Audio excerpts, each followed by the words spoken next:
दोस्तों, retail trader candle का रंग देखता है। प्रोफेशनल ट्रेडर पार्टिसिपेशन देखता है। आज पूरे दिन प्राइस ने जितना नहीं सिखाया, उससे ज्यादा वॉल्यूम और बिहेवियर ने सिखाया। जिस दिन आपने ये भाषा पढ़ ली, उसी दिन चार्ट आपके लिए सिर्फ लाइनें नहीं रहेगा, बल्कि बायर और सेलर की बातचीत बन जाएगा।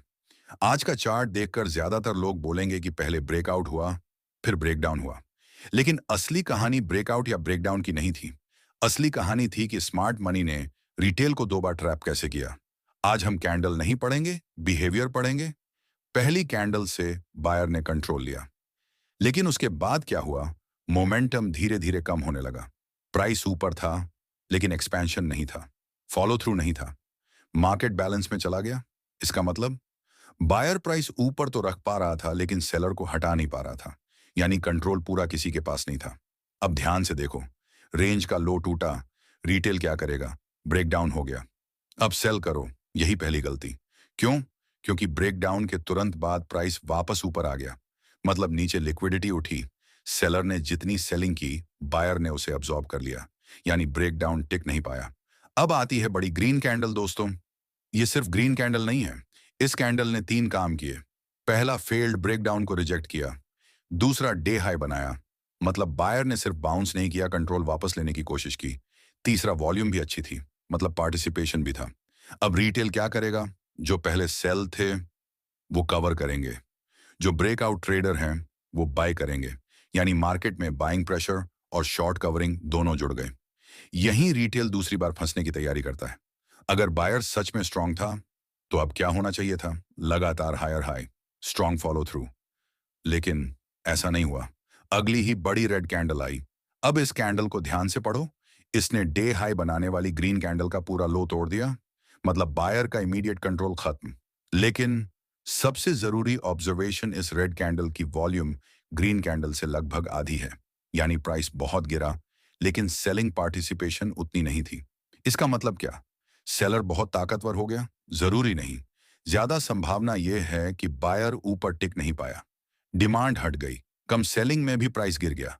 इसे बिहेवियर की भाषा में कह सकते हैं बायर एग्जॉस्शन या डिमांड वैक्यूम। यही गलती मत करना। बॉडी देखकर सेलर स्ट्रांग मत मान लेना। वॉल्यूम भी पढ़ो। अब इस कैंडल को देखो, ये विक से रेंज का लो तोड़ती है। रिटेल बोलेगा अब तो कंफर्म ब्रेकडाउन है, लेकिन वॉल्यूम देखो, पार्टिसिपेशन बढ़ी नहीं। अगर सेलर पूरी ताकत से अटैक कर रहा होता, तो ब्रेकडाउन के साथ वॉल्यूम भी बढ़नी चाहिए थी। यानी स्ट्रक्चर टूटा जरूर, लेकिन बिहेवियर अभी पूरी तरह कंफर्म नहीं हुआ। यही प्रोफेशनल ट्रेडर ब्लाइंड सेल नहीं करता। वह अगली स्टोरी देखता है। अगर सिर्फ स्ट्रक्चर देखकर ट्रेड करोगे, तो आज 3 बार एंट्री लोगे। लेकिन अगर स्ट्रक्चर के साथ वॉल्यूम और फॉलो थ्रू भी पढ़ोगे, तो समझ आ जाएगा कि मार्केट अभी डिसीजन नहीं दे रही। इसके बाद मार्केट रिकवर करने की कोशिश करता है, लेकिन हर पुश कमजोर है।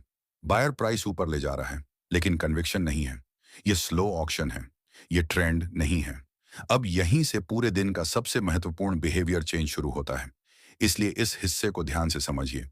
2:35 वाली कैंडल को देखिए। इसने पिछली 3 छोटी ग्रीन कैंडल्स को लगभग पूरी तरह कवर कर लिया। पहली बार बायर के लगातार बने छोटे छोटे प्रयास एक ही कैंडल में खत्म हो गए। अब सिर्फ प्राइस मत देखिए। इस कैंडल ने वी वेब भी नीचे की तरफ क्रॉस किया। इसकी क्लोजिंग भी लगभग लो के पास हुई और वॉल्यूम भी बढ़ी। इसका मतलब क्या है? इसका मतलब पहली बार सेलर ने बायर को डिफेंसिव मोड में धकेल दिया। अब बायर प्राइस को ऊपर ले जाने की कोशिश नहीं कर रहा, बल्कि सिर्फ बचाव कर रहा है। लेकिन दोस्तों, मैं अभी भी सेल एंट्री नहीं लूंगा। क्यों? क्योंकि एक कैंडल सिर्फ वार्निंग देती है, कॉन्फर्मेशन नहीं। अब 2:40 वाली कैंडल देखिए। इसने पहली कैंडल का फॉलो थ्रू दिया। क्लोजिंग भी वी वेब के नीचे हुई। ओपनिंग के बाद पूरे दिन की सबसे ज्यादा वॉल्यूम इसी कैंडल में आई।